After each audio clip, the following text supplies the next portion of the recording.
offering Black studies, presentations, courses, museum tours, international study tours to Africa and Europe, and also film screenings, resources, and much more. So ladies and gentlemen, please, come on now, guys, don't act shy. Round of applause. Big up on yourself. What Mark, what Charmaine, and like the little intro? Or? Yes, very good, very nice, thank you. Very nice. Is that it? Just nice? Yeah, no, absolutely fantastic. Okay, all right. Okay, you're probably thinking, what have I signed up for? Don't worry, you guys are only going to be with me, for an hour and a half of just little madness, Okay. I was going to say something, but I just thought maybe better not, because that may be quite sensitive. I was thinking, yeah. Right, so how are you both doing? Very well. Yeah? Very well, yeah. We've had a busy Black History Month. Yeah, feeling fabulous. Fantastic. And what about you, Mark? Because you're going like you're shy over there. I'm all right. I'm tired, but I'm always tired. But apart from that and the maximum foolishness that is going on around the world, apart from that, everything is everything. I can't complain. I give thanks to life every morning. Yeah. So, yeah. And the fact that you're both there, we're just giving God all the glory, for life right now, because many people didn't make it right now. So we just have to give all the praise. So, okay, so I'm going to go straight into this. So tell us about yourselves. If we can start with you, Mark, tell us a bit about yourself. Obviously, I know, you're founder of Black History Studies, but there's much more to you because you're an author, you're a music producer. There's so much different entities to you. Tell us about yourself, because I kind of listed it, but said there's more. Yeah, basically, I'm born and grown in Brixton. So I'm originally from South London. I lived in Brixton for 25 years. Then I moved to West London, Harrow Road, was there for 13 years. What? Which part of Harrow Road? Westbourne Park End. Okay. Yeah, Elgin Estate. Right, because I'm on the, I used to be like a Mozart, like Harrow Road, that way, Queen's Park. Yeah, yeah. We didn't go down them areas there, Mozart. Yeah, so what are you trying to say? No. Listen, I don't understand that, because you're just sounding all judgmental. You're making me feel like a type of way right now. Not at all. So yeah, I was there for 13 years, and I've been in North London now, in Turnpike Lane. I like to say Arsenal and not Tottenham. So we've been in the Arsenal region for the last 15 years, is it, Shams? Yeah. Yeah, 15 years. Okay. Yeah, and within that time, I've had multiple jobs and all of the rest of it. But 2007, it was the last straw. Right. It was the last straw. Why was it the last straw? What happened in 2007? 2007, Babylon was trying to get me. Right. And I wasn't allowing it to happen. So I won't go into the details, but I managed to jump ship. Okay. And swim to shore, and we find some gold, and then we take the gold and invest it and started Black History Studies. Amazing. Yeah. So how did you both meet? So Charmaine, before we get to that, tell me a bit about yourself. Mm-hmm. So born and grown in Brent, so I grew up in Wembley. Right. Grew up into a very loving family. Mum and dad came over from Jamaica in their teens, and then met years later and created me. Yay! So thanks for them. And just grew up in Brent, worked in various different places. I come from a youth work background, so I have to big up Brent Youth Service and the amazing youth workers that have impacted on my life, in notably Molly Barnaby, Junior Collins and Jason Dale. They're like foundation youth workers that have had an impact on my life over the years. And through youth work and engaging in the youth service of Brent, in particular Wembley Youth Club, that's given me opportunities that allowed me to explore life and get into different employment. I met Mark while I was doing my youth work. Okay. Being fast, looking at the man then playing football, and I scoped Mark, and he looked at me, and I was like, oh, that's the guy I know from work. Hold on, Mark. Your face looked a bit baffled. Like, say it never got so. No, it never got so. So you see her first. No, she actually met me first at my workplace. She was university placement or something like that. My university placement. At the place that I was working at the time, which is DTI. Yeah. Department of Trade and Industry. Yeah. Yeah. So we met there, but then I used to play football at a certain level. So we used to train at Bridge Park Complex. Bridge Park Complex. Yeah. I used to train there, and I was training there, and was running up and down, and then I look up and I saw Charmaine's forehead looking back at me. I was thinking, because usually no one playing football there. So I was thinking, what's going on? Let me look down there. And I thought, okay, see man them, and then I saw Mark turn the corner, and I'm like, that's the guy I walked past at work. So I was like, okay, cool. So I finished my youth work session, and I just started speaking to him. Like, I saw you at work. Do you do football training here? And we just started talking, and then the friendship. And the friendship blossomed from there. Yeah. And like mentorship. She stalked me. No, I never stalked you. It was scary. It was. Well, she couldn't stalk you, but she couldn't stalk you that bad, because guess what? You're marrying her. Yeah. And you look very happy and content. Absolutely. And I do business from 2007, 21 years later. Mm-hmm. Just saying. And three mini-me's as well. Oh, wow. Oh, so you got kids as well? Yeah. No, we have children. You have children? What's their ages? 13, 6 and 7. Oh, wow. Yeah. All mini versions of Mark. Really? Yeah. Their daddies go. Only, I would say the last two mainly, but the first one, my daughter Shamari, she's like carbon copy of her dad. So yeah. Oh my God, they're so beautiful, guys. I wish I could show you the picture of them, but they are so beautiful, beautiful princesses. That's an old picture though. Yeah. They're bigger people now. Well, obviously, daddy's girls. They're like daddy's bodyguards. Really? I can't even go next to him without them trying to fight me. Yeah, of course. All right, Miss T's in the building. What up, sis? Greetings. I bring from you. Okay, so let's go to another question. Okay, so because what I really want to find out is a bit more about both your upbringings. Mm-hmm. So, I mean, Charmaine, you just shared that how obviously you was brought up in a loving home, etc. So, what about yourself, Mark? Absolutely loving home. I am the baby of 5. So I've got an older brother and 3 older sisters. And I am the baby of 5. And mum and dad from Jamaica. Mum's from St. Thomas, the original parish. Yeah, me know St. Thomas. The my rebellious. From St. Thomas as well. Touch. You don't know already. Which part of St. Thomas? We don't know. Me just got just know St. Thomas. Big up to my cousin Ludlow. With a brick company and a local restaurant. So we have. That sounds familiar, actually. Yeah, we're from Yallis.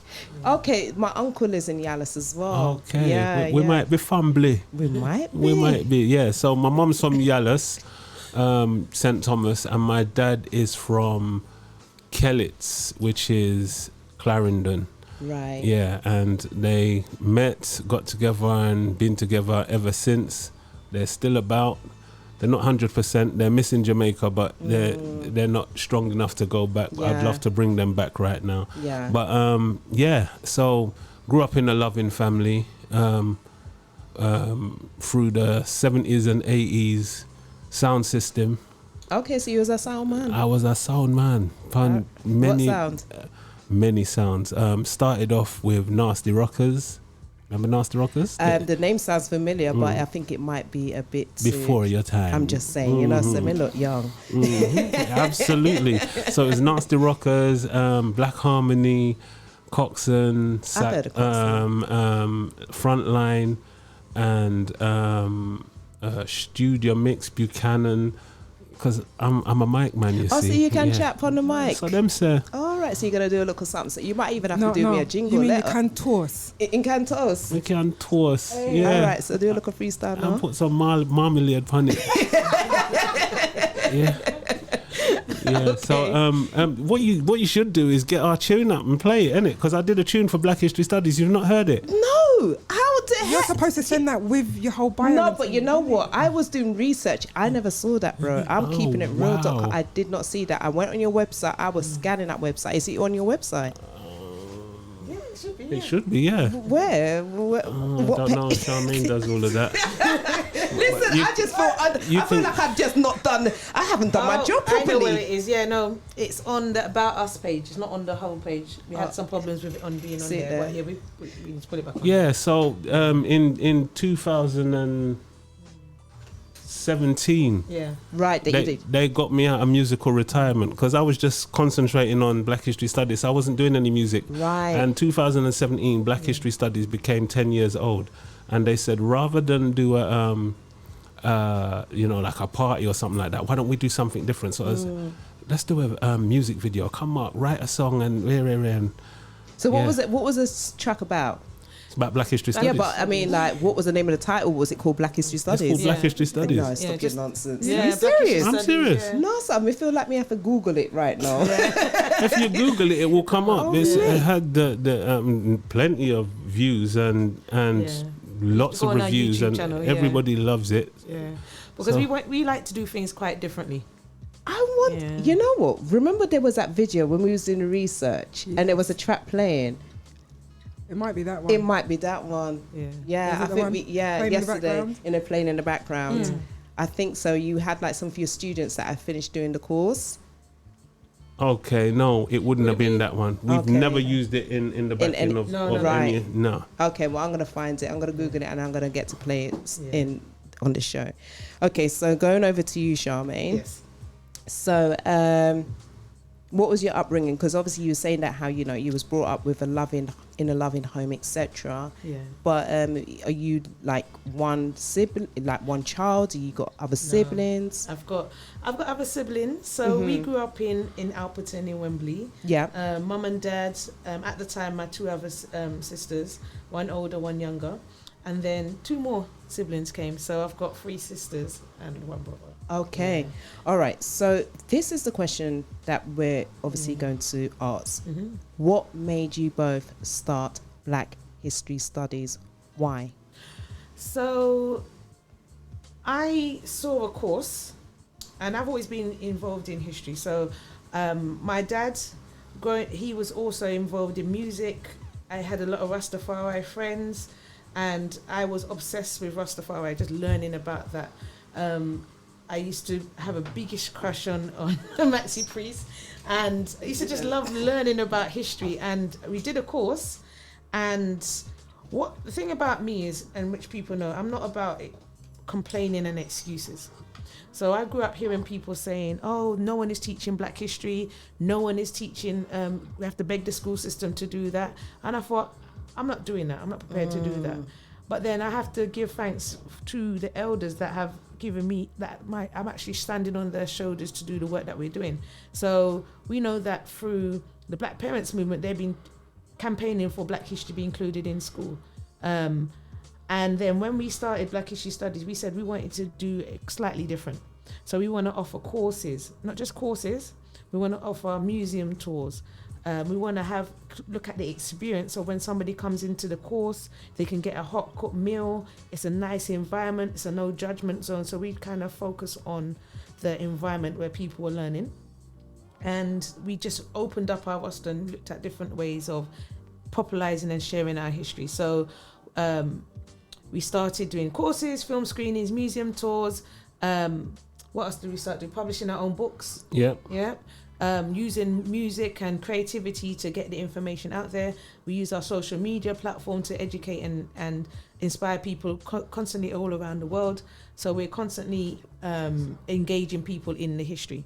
So that was one of the reasons why we set up Black History Studies, because I wanted to have my children learning about their history from a younger age, as opposed to waiting until they're in their teens to engage with the history. Now, I know the school system ain't going to teach our history in the way that we want to teach it, so we just had to take responsibility and do it.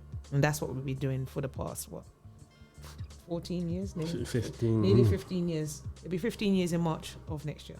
But so with that being said, so when you were both, you know, in your upbringing, did you both get taught about Black history at home?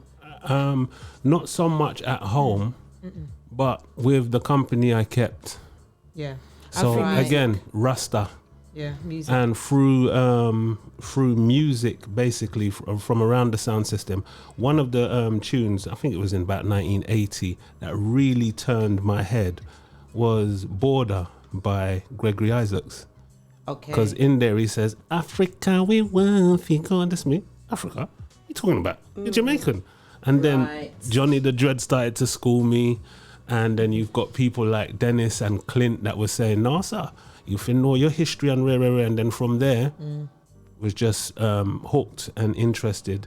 So like when me and Charmaine done the course, right, the course was good. We went on to do other things and all the rest of it, but we were disappointed with what was happening. It didn't seem like a professional outfit. Event start 7:00, 25 to 9. We're still a wait. And Right. rather than make up noise and all the rest of it, what was always said to me, if you want something done properly, do it yourself. Yeah, So we yeah. just decided to do it ourselves. And then also to add to that, because I was coming from a youth work background, I've always been looking at ways of engaging the community. So I've been on this community engagement path from the age of 6. So I've been doing this a long time. And what happened was, while I was a youth worker, a death happened in the community. Yeah. Right. And Damiola Taylor got murdered. Okay. And that had a detrimental impact on my life, because when you're working with young people and you're seeing young people every day, that was like my little brother or one of the young person that got killed. So I thought, what can I do that can use my passion for history and community engagement to bring the community together? So when you come to a Black History Studies event, it's all about the family and encouraging people to come together, and we embrace people. So when you come to an event, we always do the meet and greet. So we encourage people to turn and say hello to somebody that you've never met before. And we've had people that have gotten married because of that. So we've had at least 2 weddings. We've had at least 4 babies created from union. Black History Study babies. Yeah, so we have Black History Study babies. We've got young people growing up. We actually watch young people grow, and it's like, oh my gosh, you're so tall. And it's just amazing that people have come together. We had our advanced students come together and actually purchase property in Atlanta. People have got together and set up businesses, go on holiday together. So it's all about bringing the community together. You have created a village. Oh, yeah. Yeah. That's awesome. Yeah. I wanted to create that 80s wedding vibe where you've got people, where, like, especially me growing up, I was that child that had on the nice frilly dress and the socks, and by the end, the one sock was missing, the afro puff was out, line up a baby sham on the table and running up and down with my cousins and ramping. That's what I wanted. I want to have that environment that mothers can come with their babies and don't feel that if the child is crying, they have to come out. You're coming together. You can come by yourself, and by the end, you've got 4 or 5 people walking with you to the station. That's what we wanted, bringing community together. And I recognize on an early stage that, especially living in this country, how the system's set, a lot of us are dealing with loneliness. Come on. So we could be surrounded by hundreds of people, but lonely. at the end of the day, we're suffering with loneliness Yeah. because that human connection is away. And because we're in the UK system, if it was back home in the Caribbean or Africa, you have more of that connection. But you could be living next to your neighbour and don't even know they're in that building alive. So what we're trying to do is bring people out together. So when you come to an event, Mark would cook food because he's an amazing cook. And he'll cook his vegetable soup, to that. and then patties and food, So and people will come. He vegan vegan food, food. right. Or he cooks everything, and he's known for that as well. People will travel from far, walk with their thermos to come and fill up their thermos. Serious? Yeah, Tupperware. and Tupperware. Yeah. Okay, so what happened today? What happened today? Well, there's no food in the house. Incoming them long. My belly's I was lying. at a screening the other day, and somebody goes, "Oh, where's Mark, man? I miss his soup." I'm like, wow. Actually, that's what I had, the that. vegetable soup. That was the last thing I had of yours, Mark, and it was really, really good. Yeah. My belly's rumbling right now. I'm hungry. Yeah, he's really Next time when we come back, we do the village thing. Yeah, and if you look at some of our video testimonies for our course, people say, "Oh, the course is amazing, but the food," and they talk about that because we know when you're coming from work, you're tired, you want to come, and then you don't want to eat nonsense food on the street, and you come and you get something to eat, and eat and you're learning with other people and you're talking. It's funny because you see people trying to dissect Mark's dumplings. Like, what does he put in it, Charmaine? Breaking bread. I don't know. It's important. So you're going to give us the ingredients then? Well, actually, no, you can't, because secret. That's the whole point of why people come back to you. Exactly. Yeah. Right? And as my mum says, I can tell you, but then I'd have to kill you. I'm in one legit. No, we need love, no killing. I've got a CD for you actually, but I left it in the car. It's all right. We can follow you after. It's all right. We're gonna play your track very shortly anyway, because I'm just sorting it all out. You know what I mean? I'm just saying, you know, I got like that and sing. Okay, so Miss T. Yeah, I would like to find out who do you collaborate with? What other organisations? Who do we don't? We pride ourselves on working together with people. So one of the first person that comes to my mind, and I call him my second husband, that is Andrew Mohammed, who we love, like cook food and planting. Yeah. From the West, he has amazing work effort. West Side Academy. He has his West Side Young Leaders Academy, which we support. I'm actually doing a presentation there tomorrow. We've worked with him many years and support the work that we do. We work with the Nation of Islam. Definitely. Working with got a big event coming up as well. I have to mention the Nation of Islam's got a big event coming up. Yeah. And when is that? Where is it? What day? Where is it going to be taking place? The 23rd and 24th of October. Okay. It's an event about reparations, but it's not talking about looking for money. It's looking at how reparation, we can heal ourselves. Repatriation, and restoration, isn't it? Yeah. And how we can heal ourselves and take It's action. mainly about repatriation more than anything. Mm-hmm. Yeah. So what's your views with regards to that? Because I'm finding there's a lot more, say, younger people or people of my age that are going back home. Like they're going to, when I say going back home, they're going to the motherland. They're not even going to the West Indies. They're going to Gambia, or they're going to Tanzania, you know, Ghana, various different parts. Gambia. Yeah. So what's your views on that as well? Go. Literally. Yeah. We just spent 3 weeks in Ghana. I've never been Ghana 3.5 weeks. Whereabouts in Ghana? Ghana was amazing. We went Winneba. We was in Winneba. Winneba is basically on your way to Cape Coast and Elmina. Okay. Right. Yeah, so it's about 40 kilometers from Accra. And it was just amazing. And we Winneba saw the opportunities out there. Right. And I understand why people are going back, because living in this society over here, living in a hostile environment, and you've got opportunities back home that you can, what you would struggle with over in England, you would prosper in places like Ghana. So a lot of people, we've met people that came to Ghana on their first trip and coming back to sell their house to go back home. Wow. Yeah, so there's a lot of people looking to move abroad, homeschooling their children, having access to just an environment where you're not the minority, you're the majority. Right, yeah. That is so And that is all powerful. part of your self-care, because when you're dealing on a day-to-day basis with hostile environment, employment tribunals, people stressing you out, rising costs, but your wages are still in the same, you're thinking, why am I here?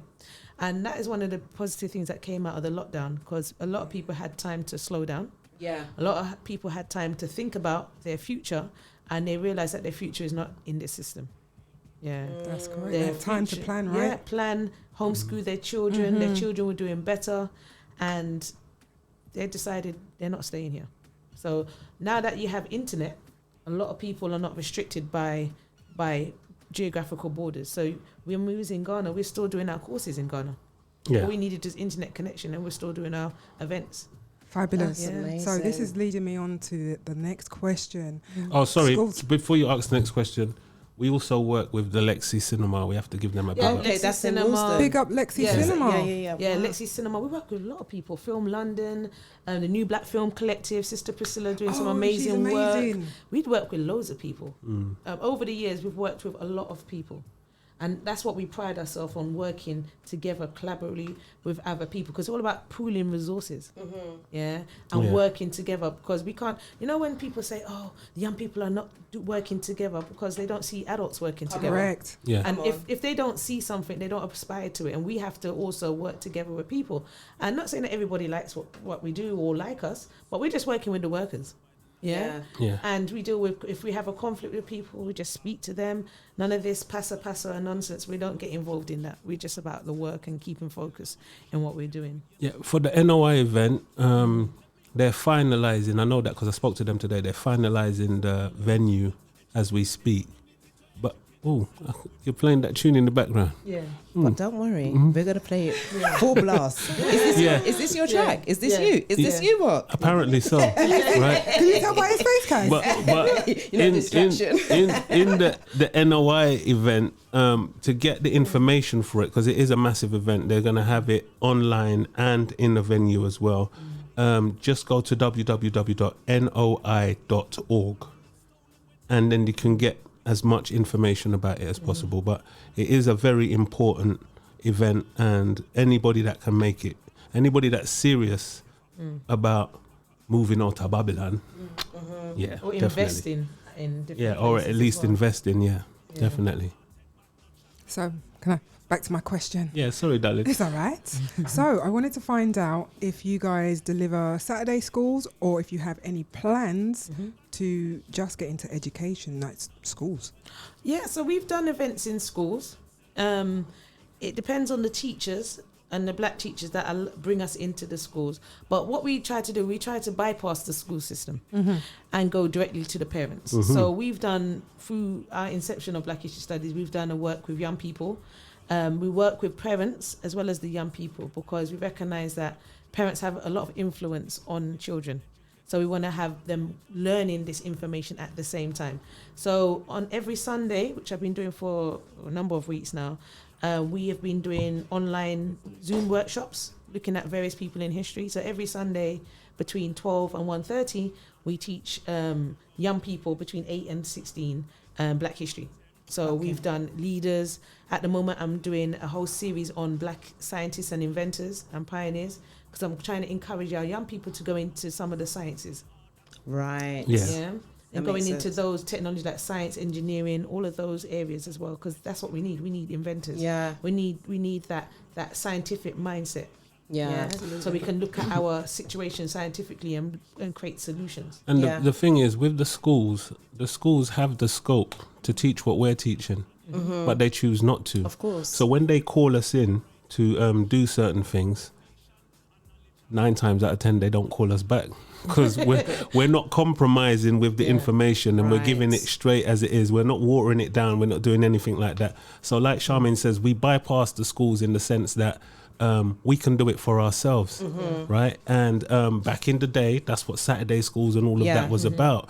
And the powers that be made sure that they squashed whatever means the people that were doing these schools back in the day, they squashed whatever means they had. So now Saturday schools are very, very rare, right? But because we answer to nobody, we're Garveyites, and it's all about do for self, right? We can do what we want, when we want, as and when we want, providing we stick within the rules. So that's what we do.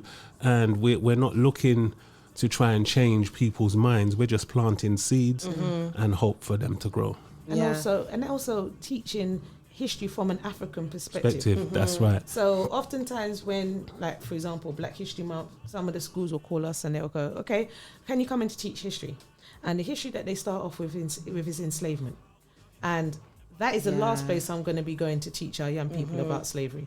So because that is our history. We had thousands of years of history before we come to slavery. But when I say, okay, cool, I'll come and talk about slavery. But they're thinking I'm going to come and start talking about how Wilberforce freed us from slavery. Slavery ended in 1807, and we were just waiting for somebody to come and free us from our enslavement. No, that is far from the truth. So when they ask me to come and teach about history, I'm going to come and talk about the Black history within the enslavement period. So I'm talking about our resistance movement. So I'm talking about the people in England that fought for our liberation. So Alado Equiano, Ottobelco Guguano, Mary Prince, other people like that. Then I talk about what happened in the resistance in the Caribbean. So I'm talking about Solitude. I'm talking about Samuel Sharp. I'm talking about Queen Nanny of the Maroons. I'm talking about the Haitian Revolution. Cannot talk to our children about enslavement and not mention the Haitian Revolution. And then we talk about the resistance in the Americas.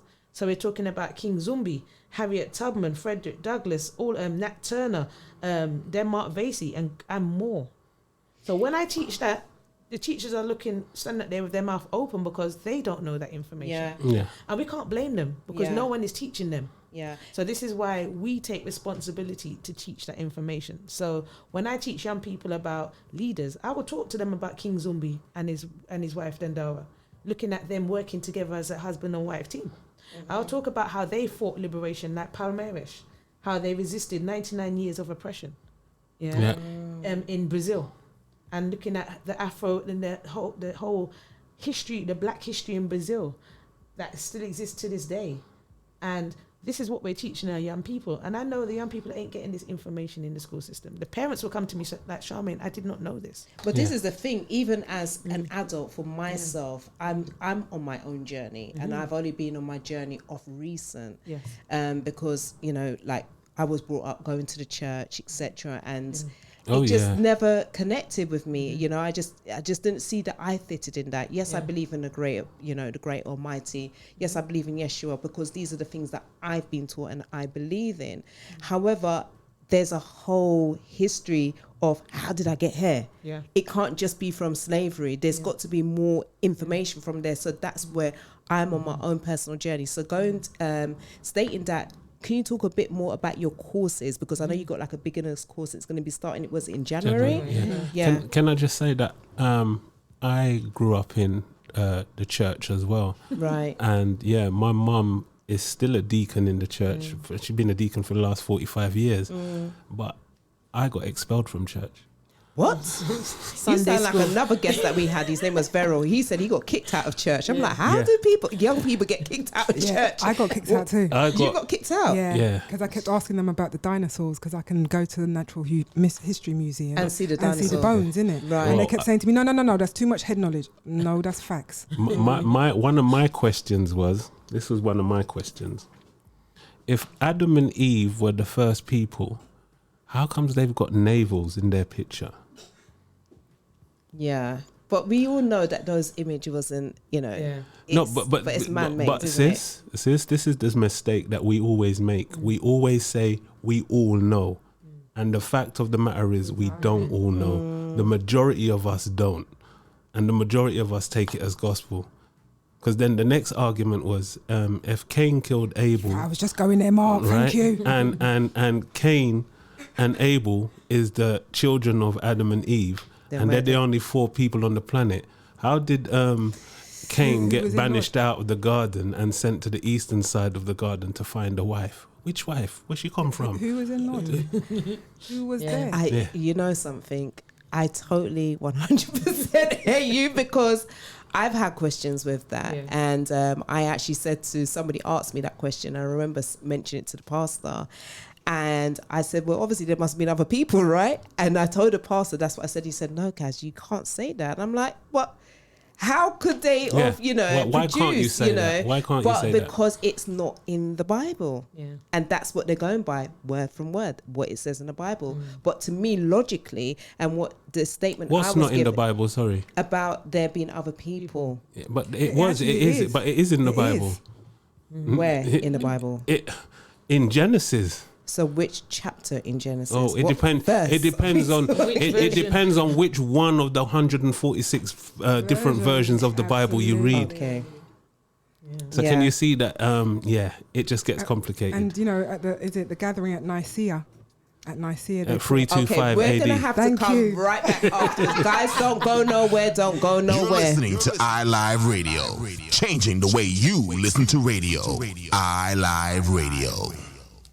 This is Blaze, and you're listening to iLive Radio. This is Now changing Chat the way Show you on listen to iLive UK. What up, though? This is your girl, Coco St. James, hailing all the way from Detroit, Michigan, USA. And you're listening to iLive Radio, changing the way you listen to music. This is Angela Johnson, and you're listening to iLive Radio, changing the way you listen to radio. Are you looking for that feel-good music? The kind of music that makes you want to share with your friends? Then you've been looking for iLive Radio, your #1 source for music lovers worldwide, playing a variety of hits from soul, reggae, gospel, jazz, hip-hop, funk, and everything in between. Download the iLive Radio app now and listen to us when you're on the go. Available on iTunes and the Google Play Store. You can also listen live on TuneIn and Alexa. iLive Radio, changing the way you listen to radio. this is Zims, and I'm inviting you to join me for choir practice every Monday, 7 to 8 p.m. on iLive UK. Choir practice will be bringing you music from a variety of groups, choirs, and solo artists, everything from Mississippi Mass Choir to House Gospel Choir. So join me Mondays, 7 to 8 p.m. on iLive UK. Told you I was coming.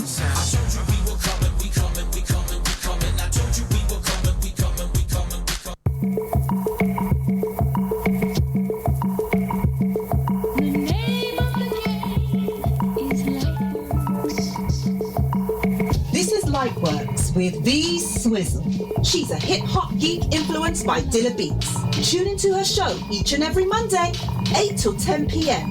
on iLive Radio UK, where the vibe is funky, chunky beats interwoven with lost funk hits for sound innovation. This is Lightworks with V Swizzle on iLive Radio UK. Tune in to JC's Progressive Soul every Monday, 10 till midnight with me, JC. Playing the best in soul and soulful hip-hop, from the classic to the rare, blended with the neo and progressive, celebrating legends past and present. That's JC's Progressive Soul, every Monday, 10 p.m. till midnight. We're starting up, now we're on our way. Hi, I'm DJ Illusion. Join me every Tuesday between 7 and 9 p.m. UK time, right here on iLive Radio with The Flashback Show, changing the way you listen to music. Yeah, iLive Radio. The Flashback Show, across the World Wide Web. iLive Radio. The days when the nights we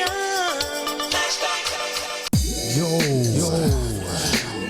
Remember to look into the Marvelous Show every Wednesday, 7 till 9. Well, I'll be playing R&B, hip-hop, bashment, garage, you name it, some of the old school classics. And I'll also be bringing you some new stuff as well. So you know what to do. Look in the Marvelous Show till 9. Yeah, look in the Marvelous Show Wednesdays. iLive Radio. iLive UK want to hear from you. You can get involved by calling us on 0208 638 8503, or you can send a WhatsApp message, text only, to 07 564 265 257. You can watch us live on YouTube and Mixcloud, and whenever you miss a show, you can listen back via Apple and Google Podcasts. Don't forget to download our iLive Radio Network app from the Google Store and take us on the road with you. It's iLive UK across all platforms, changing the way you listen to radio. You're listening to iLive Radio. iLive Radio. This is Now Chat Show on iLive UK. This is Now Chat Show on iLive UK. Until the story of the hunt is told by the lion, the tale of the hunt will always glorify the hunter. Sure, black people, we're in a serious situation. I know it's time for us to rebuild our nation. We can do it, yes we can, with real education. Let me introduce you to my organization. Black History Studies, knowledge is our wealth. Educating the community to educate themselves. We're doing what we can to rebuild our nation. www.blackhistorystudies.com. Black History Studies, knowledge is our wealth. Educating the community to educate themselves. We're doing what we can to unite our nation. www.blackhistorystudies.com. Sure, we come to tell you about your history, to make sure it doesn't remain a mystery. And anything they have hidden, we will try to reveal. No more legacies will we allow them to steal. And what they have stolen, we're taking it back. We history, we culture, we land and all that. We're gonna make you proud to be black. We're gonna put Africa back on top. Say forward or ever and never turn back. And gather up the youths and put them back on track. By any means necessary, foolishness have to stop. At the truth, me a talk, me not take back no chat. And that's real talk for a real situation. Mentally we still dep on the plantation. We can change that with real education. Make I introduce you to my organization. Black History Studies, knowledge is our wealth. Educating the community to educate themselves. We're doing what we can to rebuild our nation. www.blackhistorystudies.com. Black History Studies, knowledge is our wealth. Educating the community to educate themselves. We're doing what we can to unite our nation. www.blackhistorystudies.com. museum tours, and we do tours abroad so we can highlight black people's world contribution. Educating the community to educate themselves. And knowledge of self is our destination, because the journey with the pan is not about his story, it's about our story and our emancipation. And when you find out that they have always lied to you, that alone should be enough inspiration for do go on a learning journey and learn as much as you can about your history, and then you bring it right up to the contemporary, so that your third eye can see more clearly. And those who know should tell those who don't know. You have to know where you are come from, to know where you are go. You have to know thyself in order to grow. You want knowledge of self, make I tell you how. Black history studies, knowledge is our wealth. Educating the community to educate themselves. We're doing what we can to rebuild our nation. www.blackhistorystudies.com. Black history studies, knowledge is our wealth. Educating the community to educate themselves. We're doing what we can to unite our nation. www.blackhistorystudies.com. The right education will bring emancipation, and knowledge of self will end oppression. We don't want no revenge, we want retribution, cause someone has to pay for the wrongs that's been done. The right education will bring reparation, but don't think it's all about compensation. We not beg you nothing, we have we own a plan, and if you leave us be, we'll put it into action. So just leave us alone so we can grow on our own, and through education we'll get our reparation. And if you think say we're done, how come we just come with knowledge, wisdom and determination? Black history studies, knowledge is our wealth. Educating the community to educate themselves. We're doing what we can to rebuild our nation. www.blackhistorystudies.com. Black history studies, knowledge is our wealth. Educating the community to educate themselves. We're doing what we can to unite our nation. www.blackhistorystudies.com. We come to tell you about your history, to make sure it doesn't remain a mystery. And anything they have hidden, we will try to reveal. No more legacies will we allow them to steal. That's a big tune there. That's a big tune, Michael. So this is Mark, yeah? Oh, yes. This is Mark. So what's the name of this track, sis? It's called Black History Studies. Just Black History Studies. Yeah, and we showed this play the song and the video when we open our events as well, just to show people our journey and the history behind this film and behind the video as well. We had a student called Brother Ty, or a rapper called Brother Ty, who passed away about a year and a bit ago. And he was our student on our Black Studies course, and he came to do to be part of the film, part of the video, and he ended up directing the video. Yeah, so that's why he's in this. Every time we show the video, we remember him as well, because he was our Black Studies student in about 4 years ago, and we learnt so much from him. And my eldest daughter absolutely loved him. And it was when we found out he passed away, it was just like devastating for us. So we always play that video and also keep his memory alive. Yeah, because we have a lot of students. I don't think I recognize the amount of people that we've met over the years. And some people are still here, some people are not here no more. But we give thanks. We give thanks as well. And when I remember him, I remember and he was an amazing storyteller. And I've had some amazing belly laughs when he talked about his life story. And remember being outside Public and Commercial Services Union building in Clapham, and he's telling us stories, and we're belly laughing on the floor, rolling on the concrete, laughing because of his stories. And he's just amazing. So when he passed away, we're like, you know what? We have to keep his memory alive and keep going. And he loved the work that we did. He always said to us, come on, Mark and Charmaine, keep doing what you're doing as well. So part of the work that we do, we just we're honouring his request to keep going. Yeah, of course. And we've had our challenges over the years. Yeah. Mark's has health challenges and still has, but we still work through that as well. So when you say challenges, besides Mark's health, what other challenges have you come against in terms of, because you're independent, right? Yes. So I guess what I want to ask in terms of being independent, how do you manage to sustain the organisation? Because 21 years is a long time, and you've obviously made a significant changing so many people's lives, because I've had like my girlfriend Monique, if you're listening, Debbie, if you're listening, Joanna, there's so many people that messaged me and said, yeah, I know Mark and Charmaine, they're beautiful people, you know, like their studies is just awesome. Likewise. And even when I was watching the video, I was like, oh my God, there's Medina. You know, like people you know, I didn't even know that they've been doing the studies themselves. I just feel like, boy, I need to even get onto that 10 weeks program. And I'm just saying the beginners one, you know, the one on the Saturday for the 137 part. They don't clock the price them already. I'm just saying, but I feel like even for myself, I need to get onto investment that. into yourself. And that's what we say, invest. And what we try to do with our courses, we want to make it sustainable. We want to make sure that we cover our costs. So we could charge more than what we charge at the moment. And a lot of people say to us, Charmaine, you should be charging more. But I'm like, we're not about that. We're about making sure that our costs are covered and people can access it. I was going to say accessibility. Accessibility is a big thing for us as well. And when we started Black History Studies, we didn't want to have to rely on any government funding. So we believe in Garvey. And we believe in economic empowerment. My degree is in economics. So I'm all about, okay, if we're going to sustain us, we need to have our business and our money-making arm to what we do.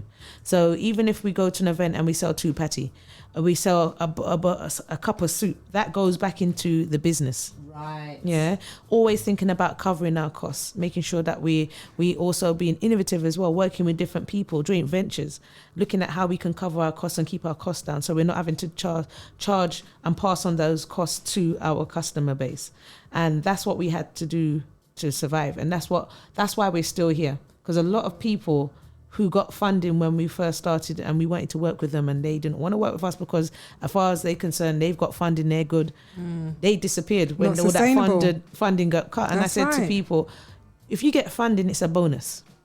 Yeah, you have to have something that's covering your core costs. So we've got funding before, and the first funding pot we got was because of one of our students applied for the funding for us. Right. And that was with Film London, and we did a Marcus Garvey film program, and we based it at the library. We made sure it was free so people can come and watch a film and interact as well. And we did that because he was like, you know what, you're doing all this hard work, you're grafting, why don't there's money out there? So people like Film London has been a good supporter of us. We have people who donate to us as well, who love the work that we do. We have people that give us spaces and we give us a reduced fee, and we support and promote their space. And that's helped us over the years. So Public and Commercial Services Union, based in Clapham Junction, we have to mention 2 amazing sisters that were like foundation for us. Sister Sonia Scully and Lorna Campbell from the used to be workers at the Public and Commercial Services Union. They have been the biggest supporters of us and the work that we do, and over the years. And we've worked with other venues as well. We've had challenges. We had an event, a Black Market and Film Festival event, where the venue decided to cancel us at, was it 7 o'clock on the Friday, and the event was on 9 o'clock on the next day. In the morning? Yep. And we had over 50 stalls come in. We had people coming from all over the UK. One lady was coming from Amsterdam, and next one was coming from outside of England. And they decided, we can't do the event at 7 o'clock on the Friday, we have to cancel. And we had over 200 tickets sold. And that was a challenge for us. And it was funny because I was so upset, because I wanted to know why we're cancelling, why they cancelled the venue on us. And it wasn't an issue to do with money, because we always pay our venues. We had a good relationship with the people. All of a sudden we had to cancel. But I think it's because when they see anything too positive, they like to put a spanner in the works. We've done film screenings where everything was fine. All of a sudden now the council gets involved and want to see the video that we're going to be showing. We've been showing films for about 1.5 years. All of a sudden, because we're showing a film called Hidden Colours X, the rules of white supremacy. Oh, you're getting in your feelings now. Right. What are they going to do? Oh, let's do that. Sounds like a Dave Chappelle kind of moment. Yeah, so anytime they see, and what it is, our audience are very diverse. So it's not just Black people that come to our events. Everybody from all walks of life come to our events. I've noticed that even when I was watching the videos, right? Giving their testimony. That's why we're dangerous. And I think that's why it's so important that, when you look at Black history, it's not for us. We're all connected. This is our history, and this is the history that they're hiding from us. Oh yes, and they're hiding it. They're doing a really good job. Every opportunity they're hiding it, and every excuse there will come under the sun for not including the history. So when even like in lockdown, when George Floyd died in America, And then everybody decided, oh, we need to start teaching Black history in schools. And I was like, what is this foolishness? What we're waiting for a brother in America to get murdered for them to realize that we need to teach Black history in England. And then they're acting like there wasn't all these organizations before that was teaching. Like all of a sudden you just came up with this idea and then no one was teaching history. And like Black History Studies, Andrew Muhammad, Tony Warner of Black History Walks didn't exist. And I was like, what is that about? Yeah. And this is why we have to keep doing this and doing the work. And what I love about us at Black History Studies, we don't care. Yeah. That's the best. You have to. We don't care. We don't get caught up in their nonsense. We just don't care. And we're going to teach our young people. And our young people love us. Yeah. That's the key. And then people love the work that we do. And then they tell their friends and their friends tell their friends. And that also helps with our marketing as well. We also have an amazing supporter in the name of Uncle Charlie Phillips.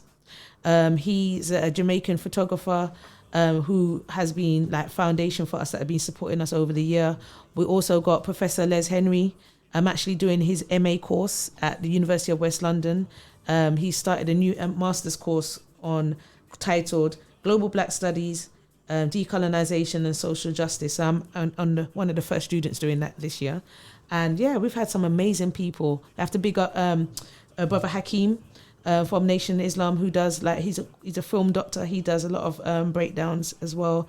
And we work with some amazing people, and I've been blessed to be working with those people. Ashe. I do have a question. Joanna sent a question through, and she says, okay, let me just, because I don't even think I've got my glasses with me. I'm trying to always go like I'm cute without the glasses. And I'm cute with the glasses. This is the mad thing, you know. Me. I can't be cute because me blind. No, but the thing is, you look cute, you look good. But I don't even know. Anyway, so the question is, please ask whether a buy back the block movement or Black Wall Street movement would work in the UK, especially somewhere like Harlesden. It's ripe for gentrification. Do you think Black people can gentrification their own community? Oh yes, that is a question for me. So like I said, I love economics, anything to do with business economics, and that is my thing. I'm actually a financial educator, so I sit down and help families with their finances. I'm always thinking about economic empowerment of our community. That's one of my big areas, and we can do it. So for example, I was looking at a building today that's 3 million, and I said, that's the building that I want. Yeah, and we can get that because there's no reason why we can't, because we have sometimes built into this notion that the Black community is poor. We are not poor. Well, we can't be poor because at the end of the day, we're the biggest consumers. So how can we be poor? Exactly. So it's like, why can't we do this? We can. So there are people I know, especially in this country, that have got together and in small groups have pooled their resources and bought buildings that you wouldn't even know that's Black owned. Yeah, right. Hotel chains that we have and we don't know. Franchises we own. It's all about mindset and just coming together and doing it, because a lot of times people talk and it never actually happens. It's all about putting a plan of action in place, presenting it to the people in a way and getting people to invest in it. And that's all that it will take, a program to do that. Because if you learn about the history of the Black Wall Street and how that came about, the reason why that whole Black Wall Street came about, because in America, they prevented the ownership of land by African Americans. And then a wealthy African American went to Oklahoma and decided, right, I'm going to buy the land and only lease it to Black people. Right.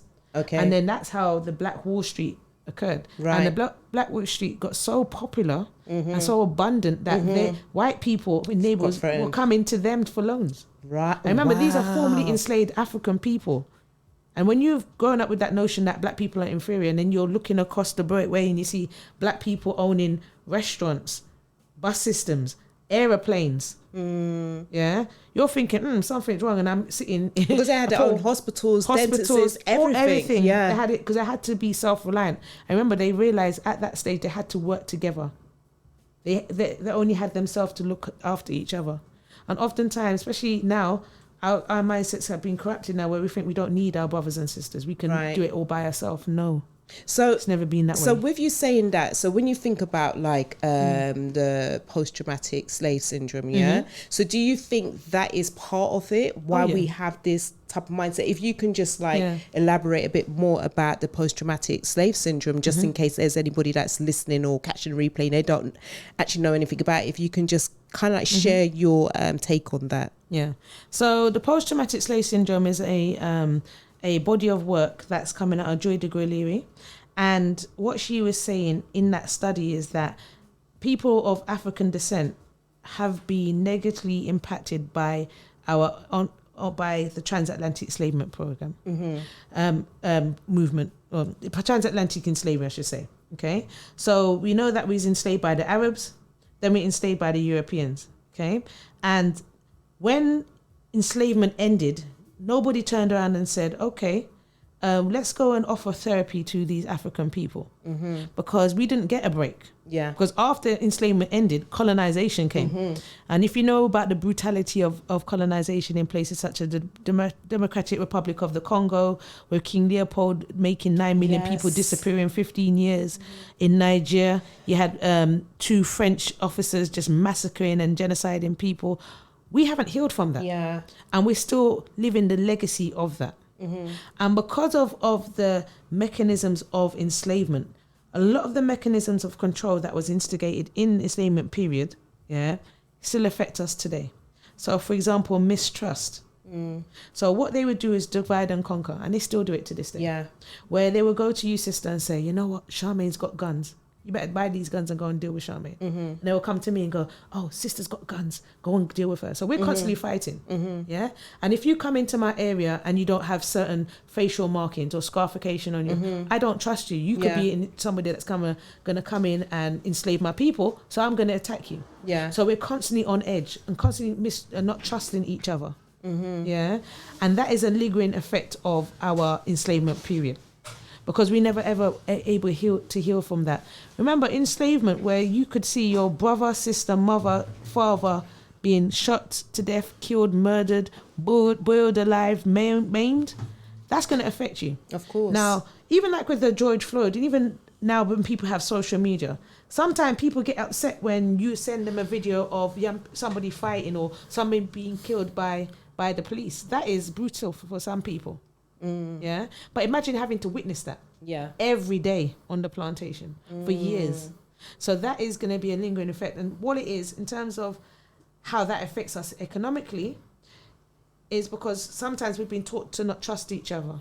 Okay, taught that we cannot achieve things in terms of economics, that it has to be signed, it has to have somebody that looks from the European community to sign it off, or we can't do anything. We mistrust. We don't know how to manage our money. So a lot of us internalize this negativity about us and money. Yeah. And then when somebody comes to you and say, okay, please invest in me, there's a trust issue. And then that also stops us from achieving. Whereas when you look at other communities, they still have their issues. But when it comes to money, they will come together. Now, I grew up in Alperton. Asian men don't like each other. They have enough divisions in their community like us, but when it comes to investing, looking for the future and coming together, they will come together. So Mr. Patel, Mr. Shah, they hate each other, but when it comes to accumulating resources and buying land and buying buildings and taking over buildings, they will come together. It's not just and marrying. Oh yeah, and marrying as well. That's another issue as well. Relationships. If we were to say to somebody, even listening today, how many married people do you know? Black man and woman married together. I know quite a few. 20? I haven't counted, but I do know quite a few. So a lot of people that I speak to, that they don't see successful relations, like long-term relations, they've been together like 20 years. They don't see that. But then at the same time, those who I do know who are together,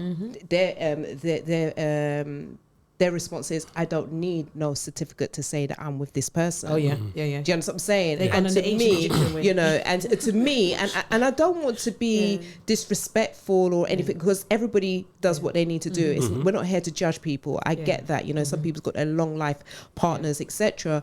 But my thing is, but you're living house anyway. You're buying a house together. You've got children together. You don't have to do this big massive wedding how society tells you. You can just go to a registry office and get married and are good. Do you know what I mean? Kind of thing. But I think it's going back down to the mindset. It is the mindset. And that is the legacy of enslavement again. But marriage was happening during slavery, but we weren't allowed to marry. Yeah. We weren't allowed to marry. So encouraged it, some didn't. Well, the enslavers encouraged it in the later periods in order to get more children for them to sell and whatever. Yeah. But in the earlier periods, marriage was forbidden. And what we used to do was have our own marriage rituals, jump in the broom, and all of that type of stuff in order to secure the union that way. But again, it is a legacy of enslavement, and it's the mindset, and the trauma is passed down through the DNA. It's been proven. So it's generational trauma, and because we haven't healed from it, it will continue to bug us until we deal with it. So how do you see us dealing with it? I mean, what do you see the solution being? Knowledge of self. Right. But you think having knowledge of self is going to be sufficient for you to deal with, say, trauma that's being handed through your generation? Absolutely. Right. Because knowledge of self, you will understand the trauma. You will recognize it when it arrives. You will be able to deal with it with others that are on the same frequency as you as well. So knowledge of self is paramount, because at the moment, you and I are dreaming in somebody else's language. We're communicating in somebody else's language. So that means that we don't know ourselves fully. Yeah. But once we get to know ourselves, it doesn't matter what language we dream in and all the rest of it. Does that make sense? Yeah, absolutely. And even going back to the marriage as well, people, I've had that argument that, it's just a piece of paper. But if you're in a long-term relationship, okay, has one woman and man together, and one of you pass away, you have no legal rights to anything that person has. So you could have that person that passes away has the name on that property. The council will tell you to come out because you're not connected to that person. But if you bought a house with that person, both your names are going to be on that mortgage. Not necessarily. Not necessarily. Not necessarily. No, not necessarily. And this is an issue that I see, especially in our community when it comes to finances, that because we're not getting married, we're not having we're not pooling our resources, we don't have joint resources. We're not taking things out like life insurance. So when one of us passes away, we're leaving debt and misery to whoever's left behind. And because we're not married, you're not recognized legally. So things that you have access to, you don't have access to because you're not married. So for example, if me and Mark wasn't married and he passes away, I have access to his pension. Yeah. So what happens to the pension then? Exactly. It goes to the government. And go back to the cream. And worse than that, if I had property and all of the rest of it, we weren't married. Her name went on Charmaine's name went on the deeds. Before you know it, cousin Barbara and cousin Patrick from we don't know where come from nowhere and want to be claiming and so it just makes sense. Your assets go to who it needs to. Like as we're seeing now with Prince passed away without a will, and his assets went to his brothers and sisters, who some of them decided that they're going to sell his rights to a European company. So when you're playing Prince music, it's not Prince families getting paid. It's a European company. Yeah, again, and remember, if you know about the history of Prince, Prince was fighting against that all these years, and now his family's just going, we want to make a quick buck, give it to this company. So you can just imagine Prince now thinking, all this time I'm fighting and telling people to own their rights to their music. Now my brothers and sisters just come and just sell it to somebody else. And that's how we lose things. We've lost buildings. We've lost houses. So we used to own houses in Ladbroke Grove and Brixton. We built those places. And then now, when our elders die, we can't pay the inheritance tax. And then we lose these properties. That's why we're seeing gentrification. Because what it is, no one is teaching us what we should be doing with our assets.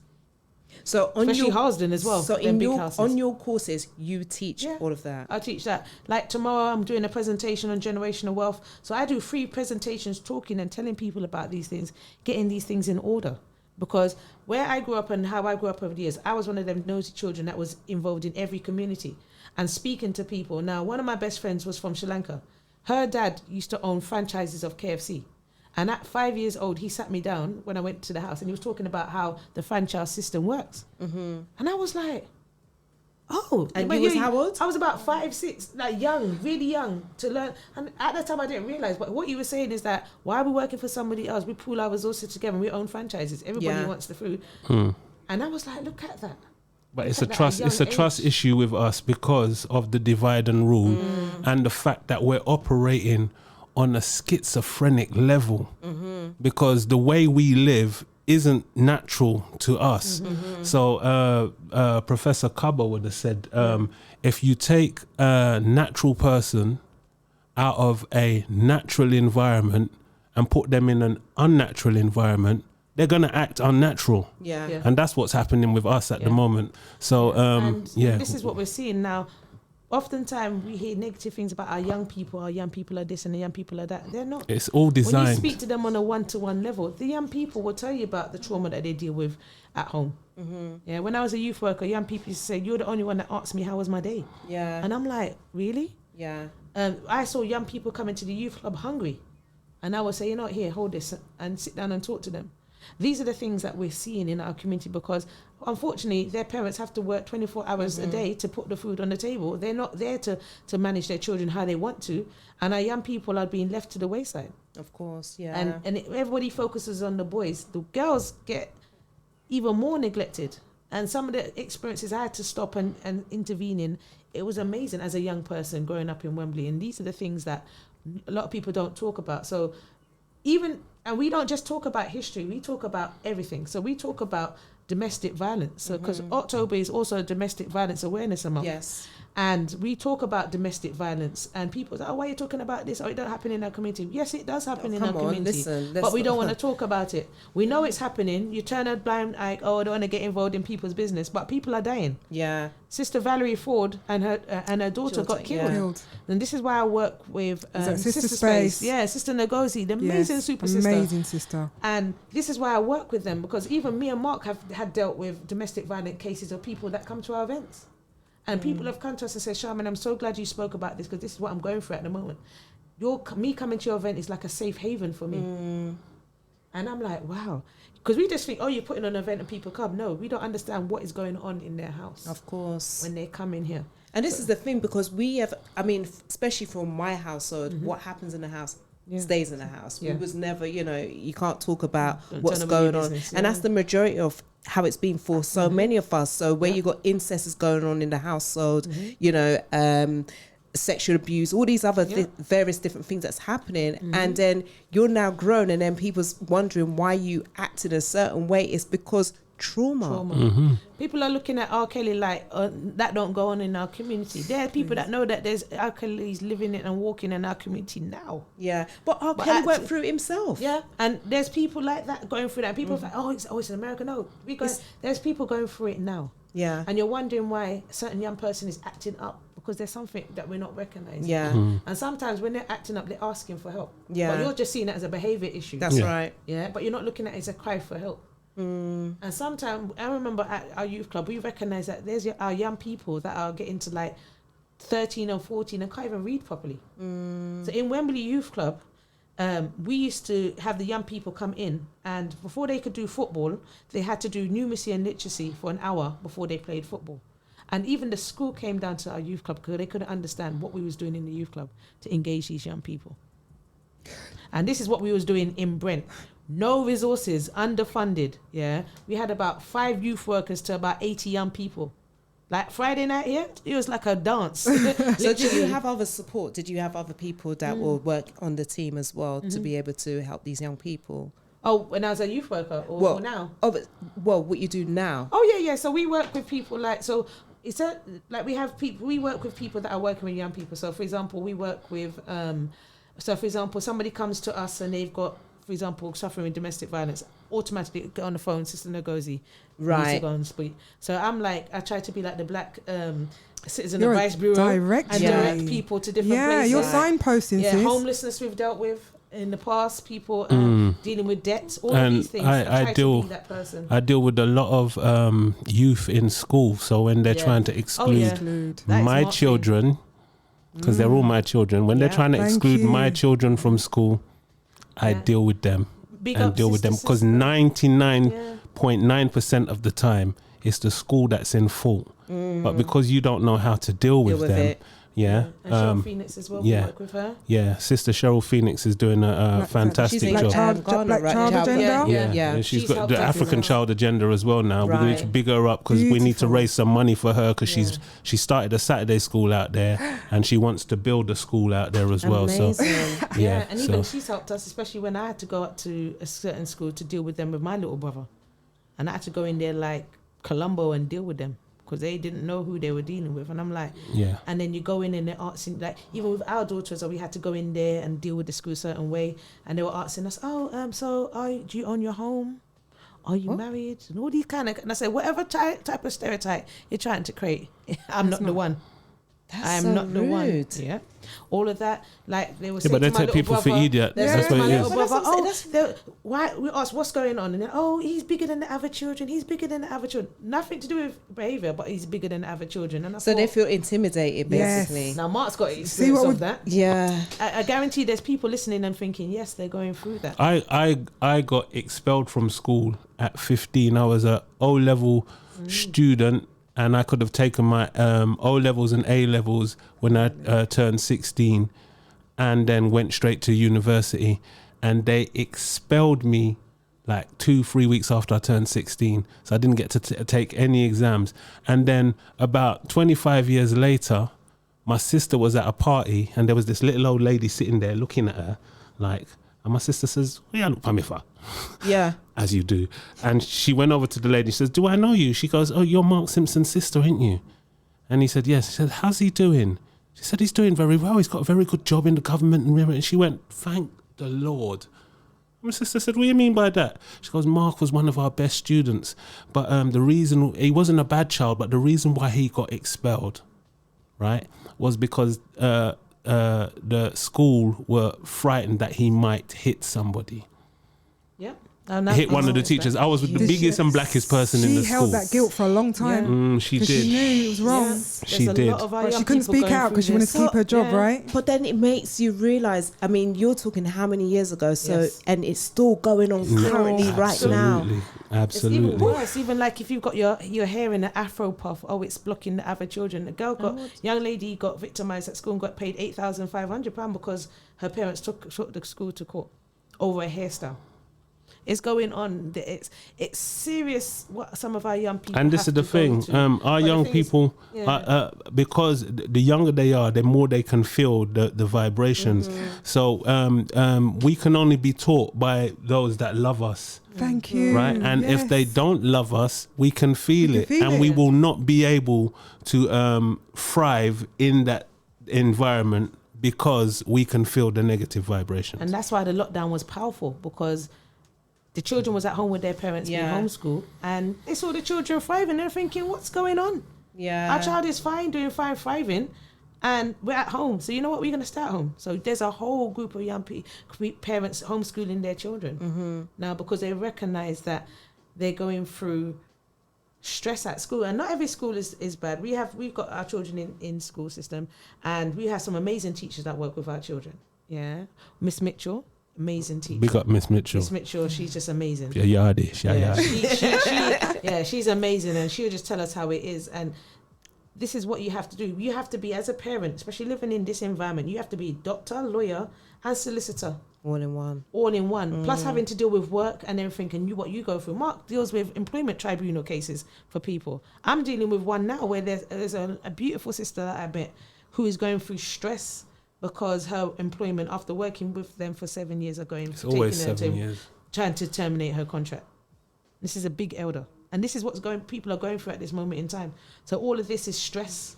So this is the stress of generational trauma, then the stress of living in this environment, and then you're trying to function as a functionable person in this environment. It's hard. Yeah. And the Honourable Minister Louis Farrakhan said, in terms of your children, if you have to send them to school, right? When they come home from school, debrief them. Yes. Yeah. Find out what they learned, and then correct any misinformation that they've received, and send them back to school with it. And I always do that with my children. And they say, "Yeah, but if the teachers say this and say that," I say, "It's okay. Don't be scared. Tell them to come and speak to me. Oh, yeah. And that's what we have to empower our children to know that they can come to you. If there's an issue, come to you. Don't suffer in silence. Come and speak to them and speak to you as the parents and be open to have that conversation. Don't cuss them. Oh yeah, the teacher was right. No, speak to them, because half the time you find out it's not the young person, it's the teachers. Yeah. And unfortunately, we have a lot of teachers that don't know how to interact with our young people because they live in the burbs. And the only people that they know of our children is the one they see on TV. Yeah. And then they act a certain way to our children. Yeah. And then it causes issues. Because I used to love school. I had teachers that would say, especially a teacher, I remember his name, and he would say, you use too much exercise book because your handwriting's too big. And I'm like top of the class, but my handwriting's too big. Because he had to find something to put you down. Find something. They tried to, one of my schools, they tried to suspend me because I didn't want to run I used to do athletics, so I didn't want to run for the school because it was affecting my history class, and me and Mr. Dell used to reason. And I said, I'm not running for the school. And they're like, if you don't run, we're going to suspend you. I said, just suspend me then, because you don't want my mum to come down to the school. Because my mum didn't play. So... yeah, so they kind of backed off from that. And this is, like you said, it's continual. It's still going on now. This is still going on now in all different aspects of the educational system. So, but it's interesting, because when they did a report, was it Boris? And they were saying about institutional racism does not exist in the UK. And I was baffled because I'm thinking... No, Tony Sewell. Tony Sewell. But how do they come to that conclusion? Because they get one of us to say it, and then it makes sense. Yeah, but it's validated, isn't it? As a black man, for him to say that, I mean, sorry, no. Can I just correct that? Okay. Can we just say bounty? Listen. Ooh. Yeah. I think on that... iLive UK, changing the way that you listen to radio. That's right. Okay, so I think we're just going to play a track, one of you guys' favourite, because we always ask our guests to give us a few of their tracks. Obviously we're not going to play all 3 of your tracks because we've got so much more to talk about. Yeah. And the time is now 6:42. So guys, don't go anywhere. Yes, the time will go real quick. And I have to come back. How did the track go down? The Black History Studies tune? Amazing. Do you want me to like... no, trust me, I know it. I mean, I arranged and produced it and played some of the instruments on it, and that's all. Some of the instruments, and that's all of my vocals. I play keys, but I have to give big ups to Carlton Bubblers Ogilvy. You would know him coming from the Willesden sides because he was the keyboard man on Rough Cut Band. Rough Cut band, original Rough Cut band, not the one in Jamaica. The one in Jamaica got the name from the one in England, but the original Rough Cut band backed all of the artists that came from all around the world. Yeah. So he's produced Dennis Brown, Sugar Minott, Beres Hammond, you name it. So I big him up all the time. Okay, well, I'm going to just play one track. I'm not even going to play it all the way, right? So we're going to go to this track here. On the show name.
How you mean? It's 1, 2, 3. Hey, I want you to know daughter of Zion. Why you gonna like your shirt? Go on, take the mic. Hey, your time. Who's gonna put it? I will tell you. All right, so Charmaine, talk to us. Daughter of Zion, Wilson Ready. Yes. This is one of my favourite songs because it just reminds me of my first love. I'm a big daddy's girl. So my dad, Mr. Leroy Williams, has been one of the biggest influence on my life. And this is the song that he used to play when we used to dance together. So we've got pictures of us dancing in the living room together. And on the record that I've got at home, it's got Winston Reedy and it's got my name on it. So that song always reminds me of my dad as well. And if it wasn't for my dad helping us, even up to now, we probably wouldn't even be able to do Black History Studies, because he'll be helping out with childcare, helping us while we went away to Ghana. He looked after his grandchildren who didn't even want to leave. So granddad, or dad as they call him, he's just amazing as well. And he's been like a positive role in my life in terms of when people, I will fight people if I hear people saying, oh, all black men are whatless, because I believe that you're talking about my dad, and my dad is far from whatless. So I've been about daddy's girl, and he's been there at all key points of my life. When I remember when my A-levels, I didn't get the right A-levels, and I was vexed. My dad's like, Charmaine, something nice, come on, you're fine. And I was like, you know what, it's cool. And he used to drive up to finish work. He used to be a bus driver for a number of years, finishing Harrow and driving all the way to Hertfordshire just to bring me some fruit while I was at uni. And then he'll leave and go, oh, just make sure that the little green men don't catch me on the motorway on the way back. And my dad's always cracking jokes. And then I came back, and he used to do that all the time, come up there just to fall asleep, and I just sit there watching him, and that was just nice to see. And he'll come up and interact with all my friends, and everybody always loves Granddad as well. So everybody knows at Black History Studies, they know Granddad, because he's always there helping. That's beautiful. Oh my gosh. That is so beautiful. Yeah. Sorry, what did you call him? Dad. Wow. The whole where we live, they know when Granddad comes, because it's just like you're here quiet and then he Granddad, screaming noise and everything, and they love Granddad because Granddad brings goodies. And Granddad poil them. Yeah, he poils them. Poil them. And he's like me. He doesn't sit down, so he will say, "I'm going to take them to the park," and then. Like, hours will go past. I said, Dad, which park you gone? Oh, just down by the Cutty Sock. I'm like, Dad, the park is just up the road. Where you gone up there? He'll take them all over the place, and he just loves it. They just love him as well. Yeah, and they just like to emulate him as well when he reads his newspaper. They just absolutely love him. Okay, so big up to Dada, Granddad. Big up yourself. Yeah. We have to just big up, man. We need solid elders in the community like Dada. So. All right, so we're going to go straight over to you. Tune.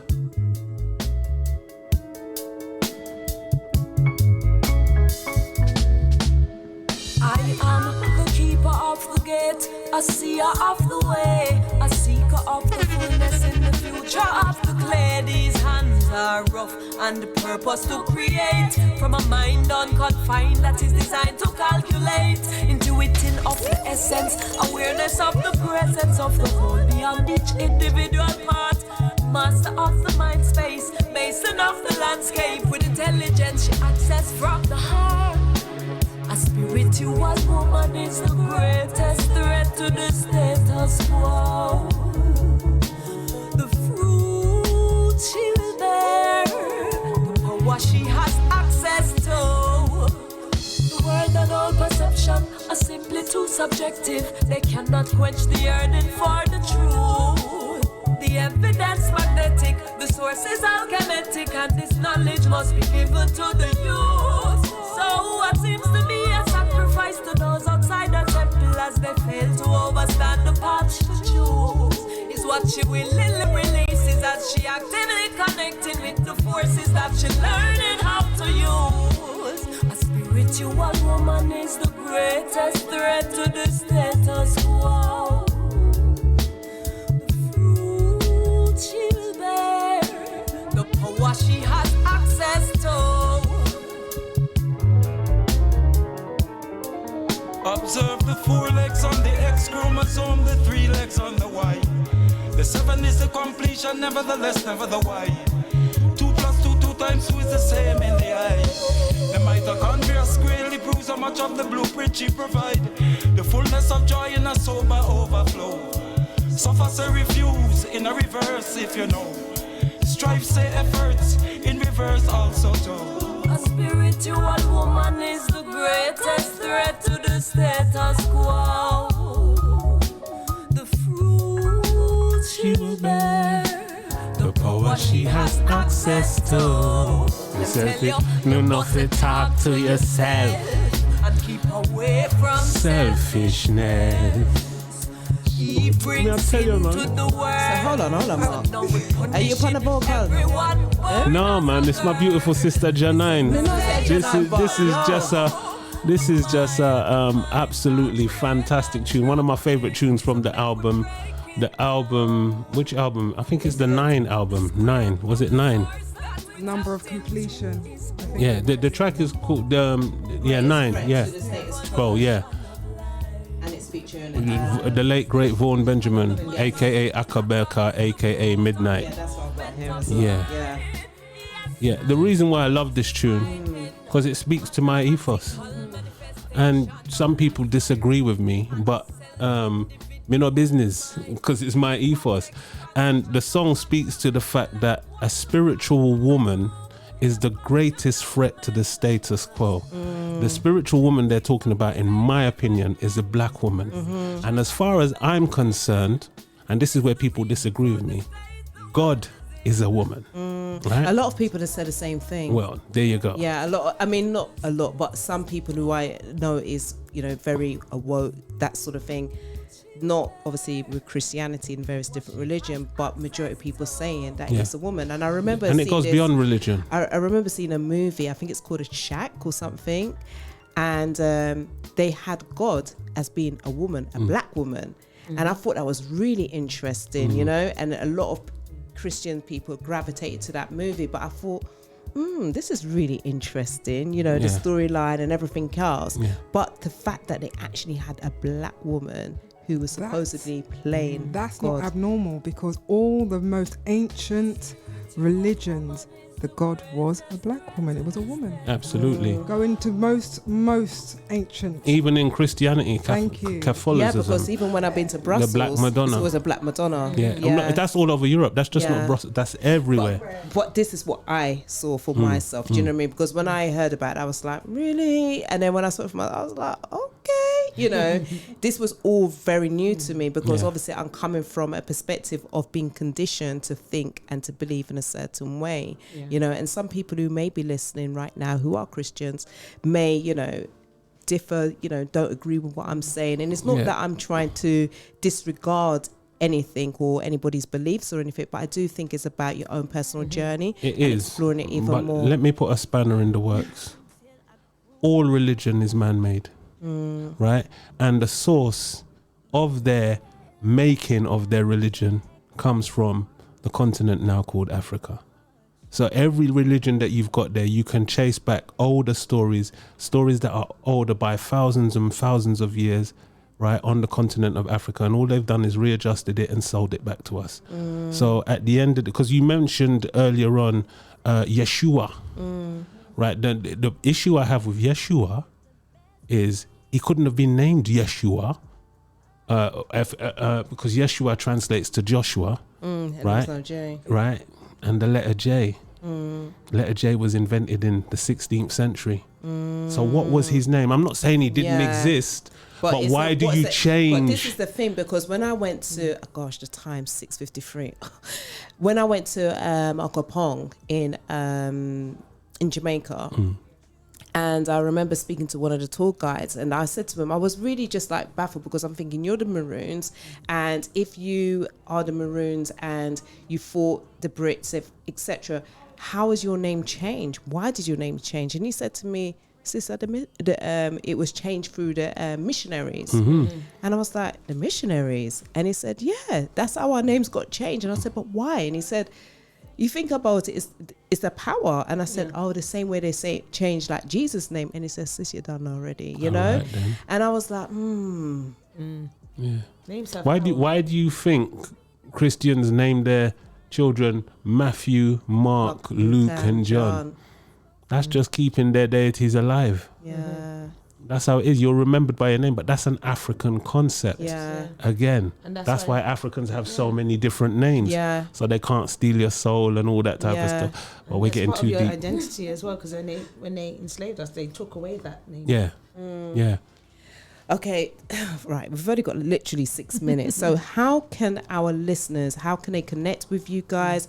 Also, because obviously you got your course starting in January 2022. and then you've also got your event taking place on, is it via Zoom as well? Via Zoom, so how can they connect? So we start with that first, because that's current, that's for tomorrow. So tomorrow I'm doing 3 events. I'm doing a presentation for Westside Young Leaders Academy, and then 2 presentations I'm doing, public presentations. One, I'm doing an event called Black Presence in Haringey, so looking at Haringey heroes, because I recognise that Haringey hasn't really got any Black History Month events, because our super sister Dawn Goldberg, who used to cheerlead the Black History Month in Haringey, is unwell.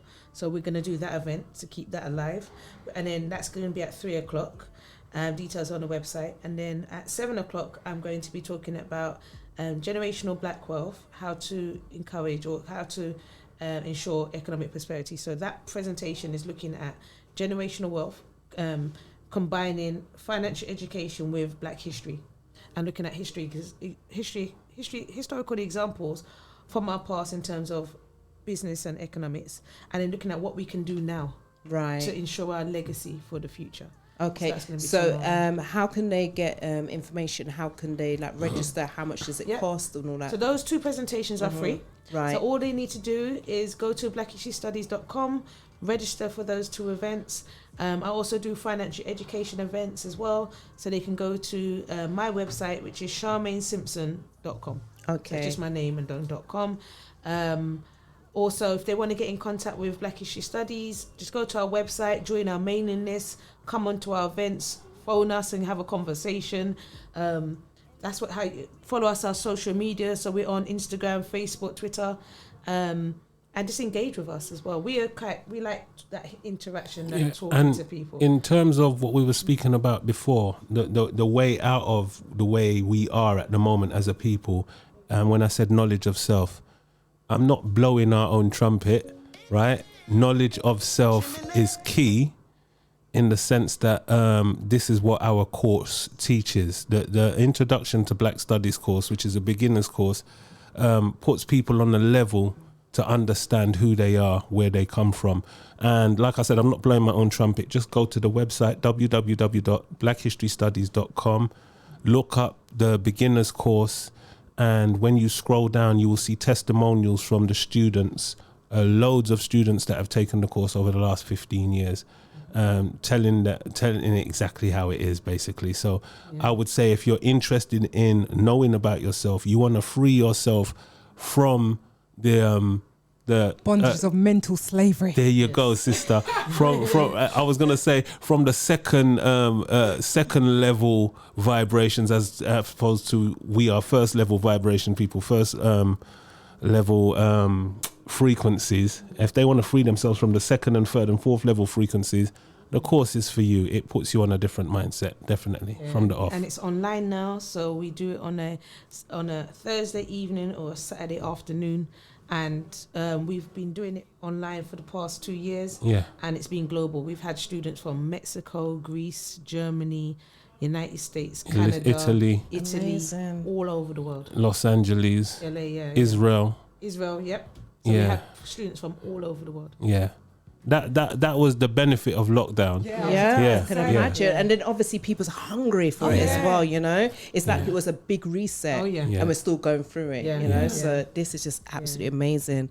Do you know what? One of my questions quickly, I was going to ask you about. Remember, we've got 2 minutes. What resources that you have. And I've just realised that you two are a powerhouse of resources and thankful for you. So before you go, thank you, Mark, thank you, Charmaine, thank you for everything that you do. You know something? The Great and Mighty War. That's my book. I wrote that. You wrote this? Yeah, it's a children's book. It's a children's book. You know, and it's talking about it's a true story about a Yoruba queen who lived 1000 BC. In the Guinness Book of Records. Okay, guys, we're gonna have to end the show, but don't go anywhere. Victor V is straight after me, and until then, make sure you connect with Black History Studies on all their social media. And guys, have an amazing weekend. Until next time. See you later. We'll probably have to come back. No, you're gonna have to come back. All right, peace.